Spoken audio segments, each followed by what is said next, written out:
যদি আপনার রবি সিম কোনো কারণে 15 মাস বা 450 দিন কোনো কারণে অব্যবহৃত থাকে বা বন্ধ অবস্থায় থাকে, তাহলে 450 দিন বা 15 মাস পার হওয়ার পরে 30 দিন বা 90 দিন সময় দেওয়া হয় আপনার সিম অনুযায়ী। ওই সময়ের মধ্যে যদি সিমটি আপনার দাবি না করেন রবি কোম্পানিকে, তাহলে সিমটি অন্য কাউকে বিক্রি করে দিতে পারে।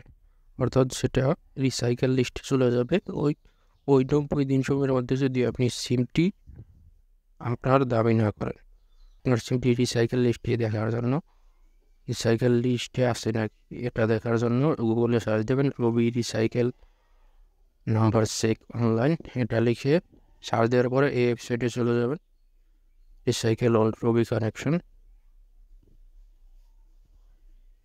এরপরে যে নাম্বারটি চেক দিতে চাচ্ছেন সেই নাম্বারটি এখানে লিখবেন।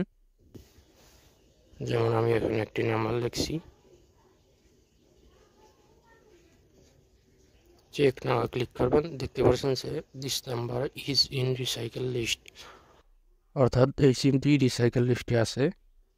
যে কোনো সময় সিমটি অন্য কারো হয়ে দিতে পারে, কোম্পানি অন্য কাউকে বেশি দিতে পারে।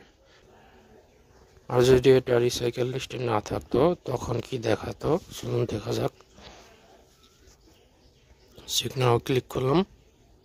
দেখতে পাচ্ছেন যে number not found in recycle list, অর্থাৎ এই সিমটি সচল অবস্থায় রয়েছে বা এই সিমটি কেউ একজন ইউজ করছে, এটা রিসাইকেল লিস্টে নেই।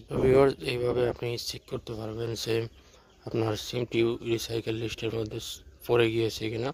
অনেক দিন ধরে কোনো সিম বন্ধ অবস্থায় রয়েছে, আপনি জানেন না যে সিমটি আপনি আবার ব্যবহার করতে পারবেন না কিনা।